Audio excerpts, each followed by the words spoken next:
Doctor कैसे जो है मरीज यहाँ पर पहुँचते हैं और कितनी फीस लेते हैं आप? यहाँ पे जो पेशेंट होते हैं वो किडनी के जो पेशेंट होते हैं जो डायलिसिस डिपेंडेंट हो जाते हैं, डायलिसिस के बिना जिनकी ज़िंदगी नहीं चल सकती, वो लोग पहुँचते हैं। और यहाँ ये निःशुल्क है, ये गवर्नमेंट के PPP मॉडल है, नेशनल डायलिसिस प्रोग्राम। उसके ज़रिए ये प्रोग्राम हर डिस्ट्रिक्ट में, सरकारी डिस्ट्रिक्ट में, हर डिस्ट्रिक्ट में हरियाणा सरकार की तरफ से अवेलेबल है। फ़िलहाल आज के इस दौर में मैं 3 डिस्ट्रिक्ट देख रहा हूँ, उसमें एक फरीदाबाद, दूसरा पलवल और तीसरा नूहू। ये 3 सेंटरों को, इन 3 सेंटरों को मैं अपनी सेवा डायरेक्ट दे रहा हूँ। देखिए, डॉक्टर साहब ने जैसे बताया कि डायलिसिस शुरुआत से लेकर अंत तक एक खर्चे वाला सौदा होता है। बहुत सारे लोग इसको अफोर्ड भी नहीं कर पाते हैं और बहुत सारे लोगों में जागरूकता भी नहीं है कि कब उन्हें डायलिसिस की ज़रूरत है। तो सबसे पहली बात तो एक कंसल्टेंसी जो डॉक्टर साहब यहाँ पलवल, फरीदाबाद, मेवात जैसे इलाके में दे रहे हैं, वो एक खुशी की बात है सभी लोगों के लिए। और दूसरी बात आती है कि डायलिसिस तो चलो करने लग जाएंगे, फ्री होने लग जाएगी, उसके लिए ज़रूरी है खून। और अपने ग्रामीण क्षेत्र में आज भी हम खान पान की और शुद्धता की बात करें तो आज भी शहर के मुकाबले गाँव में लोग ज़्यादा स्वस्थ हैं।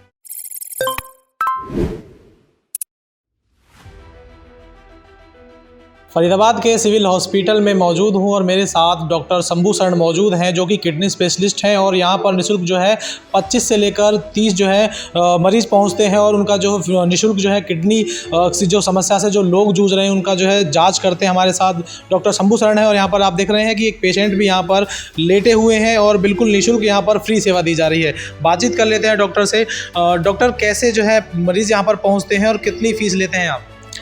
यहाँ पे जो पेशेंट होते हैं वो किडनी के जो पेशेंट होते हैं जो डायलिसिस डिपेंडेंट हो जाते हैं, डायलिसिस के बिना जिनकी ज़िंदगी नहीं चल सकती, वो लोग पहुँचते हैं।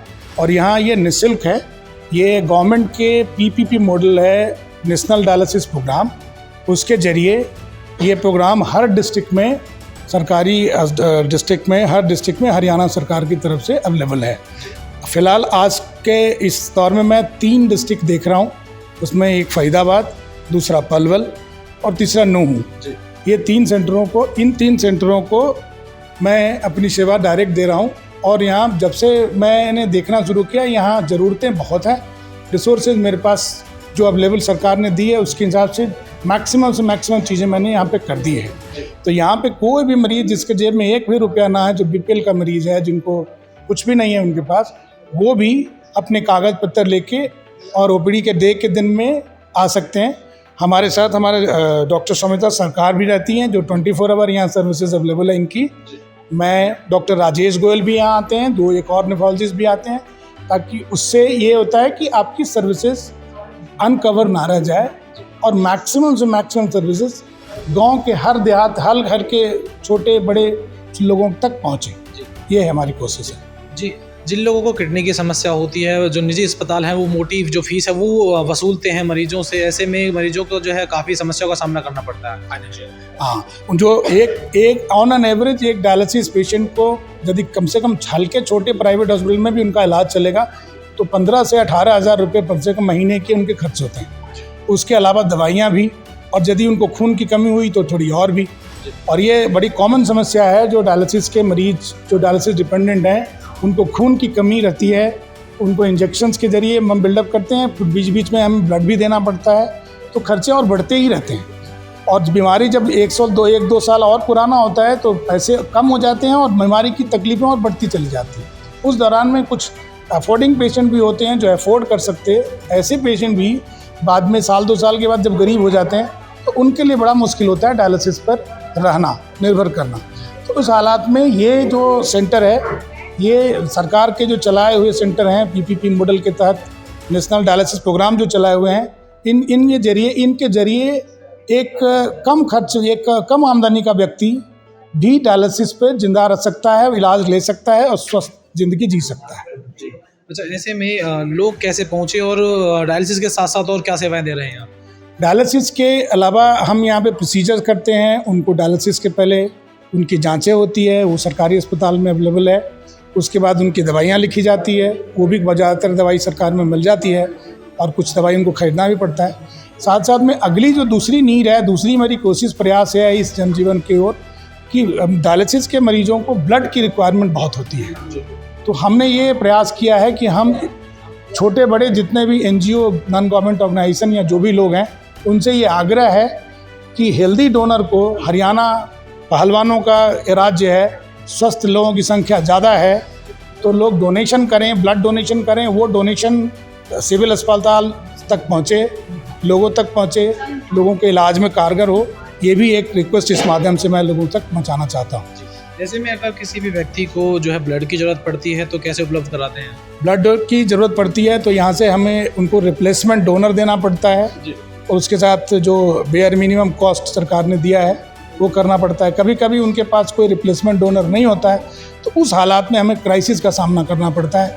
और जो हमें ब्लड डोनेशन कैंप के ज़रिए जो मुझे ब्लड मिलता है, वो ब्लड डोनेशन कैंप के ज़रिए वो फिर ब्लड हम उनको फ्री ऑफ कॉस्ट, जो सरकारी चार्जेस है, जांच के चार्जेस, उसके अलावा कोई एडिशनल चार्ज नहीं लेते, उन तक हम पहुंचाते हैं। जैसे कि आपने बताया कि गांव में जो है आप जा रहे हैं और ब्लड डोनेशन का जो लोग हैं वो प्रेरित कर रहे हैं आप लोग, तो किस संस्था से हैं और किस संस्था जुड़े हुए हैं, कौन सी संस्था मदद कर रही है आपकी? अभी एक संस्था हमारे पास जो साबरिया फाउंडेशन है, उसके अभिषेक जी ने भी बड़ा मदद किया। एक और भी एक दो संस्था मेरे साथ आसपास के जो लोग हैं वो मेरे हेल्प करने के लिए आगे बढ़े हैं। लेकिन जो प्रयास है वो अभी अधूरी है, तब तक पूरी नहीं होती जब तक कि आप गांव-गांव तक इसको ना पहुंचा दें, क्योंकि किडनी का मरीज़ आज में गांव में भी है, शहर में भी है, सभी जगह है। आज ये किडनी का बीमारी केवल अमीरों की बीमारी नहीं, गरीबों की भी बीमारी हो गई। जब गरीबों तक बीमारी हो गई तो गरीब के आसपास के जो लोग हैं, रक्त दान करके कम से कम एक पार्ट तो ज़रूर हमारे लिए उनके लिए आसान करें, क्योंकि उनको ऐसे बाहर से यदि ब्लड खरीदते हैं तो उनको 4,000-3,000 रुपये देने पड़ते हैं। डायलिसिस के खर्चे तो सरकार उठा रही है, लेकिन ब्लड का डोनेशन का खर्चा यदि डोनेशन से उनको मिलता है तो वो भी उनकी बचत हो जाती है। इस हाल में मैं अपील करना चाहूँगा जितने भी ऑर्गेनाइजेशन हैं और जो स्वस्थ ग्राम के प्रदेश के लोग हैं, ज़्यादा से ज़्यादा रक्तदान करें ताकि रक्तदान की कमी को पूरी करी जाए जो डायलिसिस के मरीजों को होती है। बिल्कुल, देखिए संभार्य फाउंडेशन से हमारे साथ अभिषेक देसवाल जी हैं। अभिषेक देसवाल जी जो लोगों की ज़िंदगी बचाने का काम कर रहे हैं, ऐसे में ब्लड डोनेशन ज़्यादा से ज़्यादा जो है ग्रामीण क्षेत्र से इकट्ठा किया जाए, इसको लेकर जो है पहल कर रहे हैं। सर बहुत बहुत स्वागत है हमारा, आपका धन्यवाद जी। देखिए डॉक्टर साहब ने जैसे बताया कि डायलिसिस शुरुआत से लेकर अंत तक एक खर्चे वाला सौदा होता है। बहुत सारे लोग इसको अफोर्ड भी नहीं कर पाते हैं और बहुत सारे लोगों में जागरूकता भी नहीं है कि कब उन्हें डायलिसिस की ज़रूरत है। तो सबसे पहली बात तो एक कंसल्टेंसी जो डॉक्टर साहब यहाँ पलवल, फरीदाबाद, मेवात जैसे इलाके में दे रहे हैं, वो एक खुशी की बात है सभी लोगों के लिए। और दूसरी बात आती है कि डायलिसिस तो चलो करने लग जाएंगे, फ्री होने लग जाएगी, उसके लिए ज़रूरी है खून। और अपने ग्रामीण क्षेत्र में आज भी हम खान पान की और शुद्धता की बात करें तो आज भी शहर के मुकाबले गाँव में लोग ज़्यादा स्वस्थ हैं। तो ग्रामीण क्षेत्र से जब भी खून इकट्ठा होगा तो बहुत सारी यूनिटों की बचत भी होगी, क्योंकि वेस्टेज कम जाएगी, लोगों में वहाँ बीमारियाँ कम हैं, लोग स्वस्थ हैं। तो ग्रामीण क्षेत्र से लोग ज़्यादा आगे आएँ, संस्थाएं आगे आएँ, पंचायतें आगे आएँ और जनप्रतिनिधि जो भी ग्रामीण क्षेत्र में काम कर रहे हैं वो आगे आएँ और वहाँ पे ब्लड डोनेशन कैंप आयोजित करवाएं। क्योंकि देखिए ब्लड ही एक ऐसी चीज़ है, डॉक्टर साहब ने बताया कि वो ना तो मशीन से बनाया जा सकता है, ना पेड़ पे उगाया जा सकता है। वो इंसान का खून इंसान के ही काम आएगा। तो उस जो पहल को करना है कि एक इंसान दूसरे इंसान के काम आ सके, और जो हमारी सभ्यता संस्कृति भी है कि हम लोग एक दूसरे के काम आ सकें, तो खून दान करने से बड़ा शायद कोई भी दान नहीं है। क्योंकि एक यूनिट खून बहुत सारी चीज़ों में काम आता है। उससे प्लेटलेट्स भी निकाली जा सकती हैं, white blood cell, red blood cells, और डायलिसिस में तो पूरा का पूरा एक जो खून है वो काम आता ही है। तो ज़रूरी है कि ग्रामीण क्षेत्र से अब लोग आगे आएँ। शहर में बहुत सारे ब्लड कैंप्स लगते भी हैं, तो ग्रामीण क्षेत्र में भी ब्लड कैंप्स लगें और लोग आगे आके ब्लड डोनेशन करें। बस मेरी सबसे यही अपील है कि रक्तदान साल में कम से कम 3 बारी तो करें ही करें।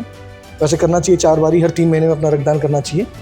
एक बारी हम भूल भी जाएँ, रह भी जाए, कोई बात नहीं, लेकिन कम से कम एक इंसान को 3 बारी जो रक्तदान साल में करना चाहिए। हाल ही में आपने जो है एक ब्लड डोनेशन कैंप लगाया है, कितने यूनिट ब्लड एकत्रित हुआ है? देखिए पलवल ज़िले के गाँव घोड़ी मेरा पैतृक गाँव है, वहाँ पर ब्लड डोनेशन कैंप लगा था। और खुशी की बात यह है कि हमारे गाँव का पहला ब्लड डोनेशन कैंप था और छोटे से नोटिस पे ही, शॉर्ट नोटिस पे ही लगभग 58 यूनिट वहाँ से इकट्ठा हुआ। और खुशी की बात है 58 में से 56 यूनिट सेलेक्ट हो गया। 2 यूनिटों में कुछ बीमारियाँ मिली जो लोगों के भी मतलब पता चला कि वो ब्लड दे पाए तो टेस्ट हुआ तो बीमारी का पता चला, आगे वो इलाज भी करवा पाएंगे। तो ये काफ़ी अच्छा नंबर था, मतलब शॉर्ट नोटिस पे। आगे उम्मीद है कि हम लोग अच्छा काम करें और हर कैंप में 100 से प्लस हम लोग यूनिट्स इकट्ठा कर पाएँ।